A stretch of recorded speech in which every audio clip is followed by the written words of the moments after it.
तर आज आहे कोजागिरी पौर्णिमा. कोजागिरी पौर्णिमेसाठी मसाले दूध कसं तयार करायचं ते आज आपण बघणार आहोत. त्याच्यासाठी मी इथे 1 लिटर दूध घेतलेलं आहे. हे दूध गाईचं दूध आहे. तुम्हाला हवं असेल तुम्ही म्हशीचं घेतलं तरीसुद्धा चालेल. तर इथे आपल्याला हे दूध उकळण्यासाठी ठेवायचे, बारीक गॅसवरतीच उकळायचे. आणि एक लक्षात ठेवायचं की भांडं जरा मोठं घ्यायचं म्हणजे उतू वगैरे जाऊ शकत नाही. तर आता इथे मी थोडेसे ड्रायफ्रूट घेतले, त्याच्यामध्ये मी काजू आणि बदाम घेतलेले. तुम्हाला हवे असेल तर तुम्ही ह्याच्यामध्ये पिस्ता घातला तरीसुद्धा चालेल.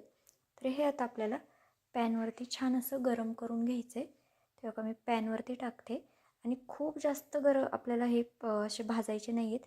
हलकासा त्याच्यावरती रंग आला ना की बास करायचे. असंच आपल्याला भाजून घ्यायचं आहे.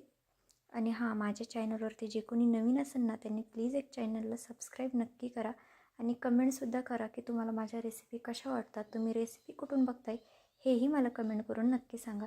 तर का हे आपलं आता भाजून झालेलं आहे. आता ह्याच्यामध्ये आपल्याला जायफळाचा तुकडा टाकायचा आहे. गॅस मी बंद केलेला आहे.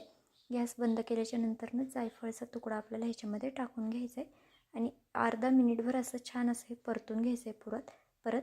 आणि मग आपल्याला हे मिक्सरच्या भांड्यामध्ये छान असं वाटून घ्यायचं आहे. खूप जास्त पावडरही करू नका. हलके हलके असे छोटे छोटे दाणे राहिले ना तरीसुद्धा चालतील. तर हो का मी आता हे छान असं बारीक करून घेते. हो का अशा प्रकारे बारीक केलेले पावडर देखील झालेली आहे आणि काही काही असे बारीक तुकडेसुद्धा राहिलेले आहेत. आता ह्याच्यामध्ये आपल्याला अजून सामान टाकायचं आहे. तर मी इथे वेलची पूड घेतलेली आहे, ती आपल्याला ह्याच्यामध्ये टाकायची. वेलची पूड आवर्जून टाकायची कारण त्यानेच आपल्या मसाला दुधाला छान असा सुगंध येतो. त्यानंतर ना मिल्क पावडर घेतलेली आहे. कुठल्याही कंपनीची तुम्ही घ्या, पण आठवणीने ही मिल्क पावडर आपल्याला टाकायचीच आहे. अजिबात स्किप वगैरे करायची नाही आहे. त्यानंतर ना आता हे छान असं मिक्स करून घ्यायचं आहे आपल्याला मसाले दुधाचं जे आपला मसाला असतो ना तो आपला आता तयार झालेला आहे. तर आता आपण पुढची तयारी करून घेऊया. हे बघा आता आपलं दूधसुद्धा छान असं उकळलेलं आहे.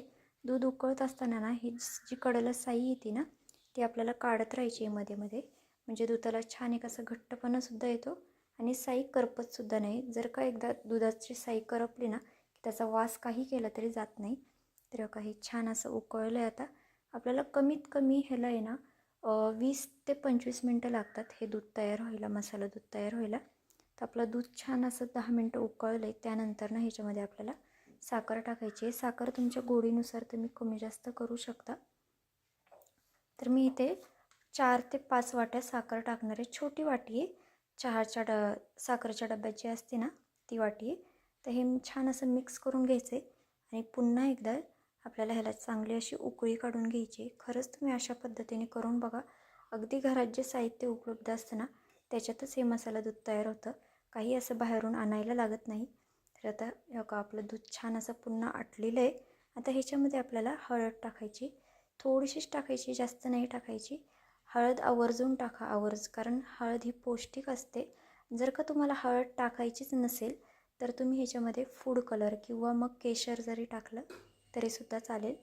तर आता हे छान असं मिक्स करून घ्यायचं आहे आणि पुन्हा आपल्याला ह्याला उकळी काढायची.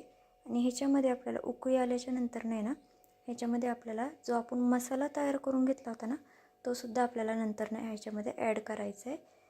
खरंच तुम्ही अशा पद्धतीने करून बघा. खूप भारी लागतं हे दूध खायला, खरंच खूप भारी लागतात. कोणाला हे दूध थंड आवडतं प्यायला तर कोणाला गरम गरमच आवडतं प्यायला.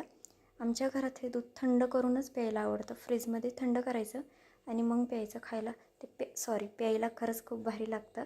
तर त्यानंतरनं जो आपण मसाला तयार करून घेतला होता ना तो ह्याच्यामध्ये टाकून घ्यायचा आहे.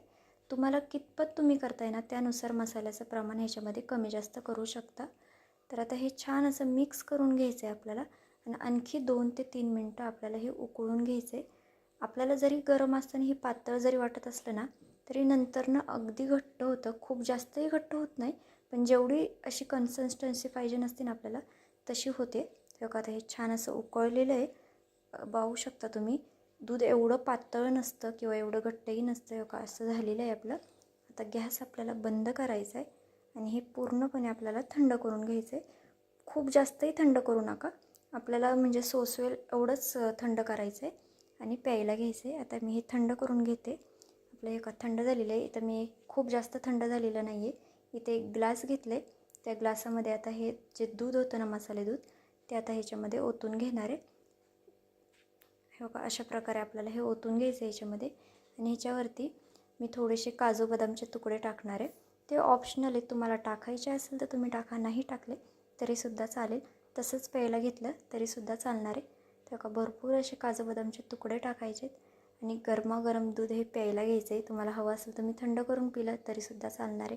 तर माझी आजची रेसिपी तुम्हाला कशी वाटली मला कमेंट करून नक्की सांगा. चॅनलवरती जे कोणी नवीन असेल त्यांनी प्लीज एक चॅनलला सबस्क्राईब नक्की करा. चला तर भेटूया नवीन रेसिपीसोबत. तोपर्यंत बाय.